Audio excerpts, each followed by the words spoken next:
Tersangka RI warga Jalan Tembok Baru Pelajo yang menjadi DPO polisi juga perkara pembunuhan terhadap DJ Fiji Sarjana Putra di diskotik DA tahun 2017 lewat berhasil ditangkap oleh anggota Pidum Satreskrim Polrestabes Palembang di Jalan Permai Pelajo.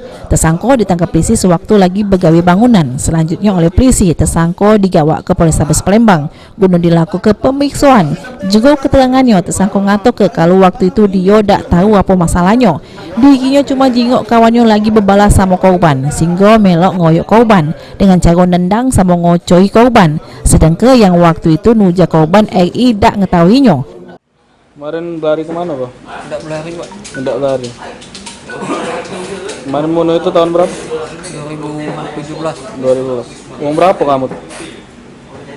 Teman itu rame, Pak. Mana aku tahu kawan-kawan baik. Kawan-kawan. Pasalnya gara-gara apa itu? Pasal baik tidak tahu aku, Pak. Tidak tahu. Gara-gara apa? Ngapa kau mel? Oleh kawan tadi turun galau ngejar dia kan, jadi melok aku jadi. Rami itu uang berapa Rami? Rame, Pak, aman di anu. Di mana kamu anu Di itu? KP. Tapi mana? DA, Pak. Di DA. Iya. Tahu tak kau uang itu mati? Siangnya aku tahu, Pak. Tahu. Iya.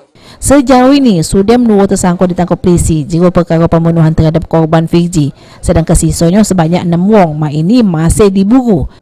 Aku lagi mabuk atau gimana? Berdasarkan pengakuan dari pelaku tadi, pada waktu melakukan tersebut habis menggunakan narkoba. Berapa tersangka yang dilakukan? Berdasarkan keterangan dari tersangka yang kami tangkap pertama sekitar 8 orang, tapi alhamdulillah baru 2 orang tertangkap.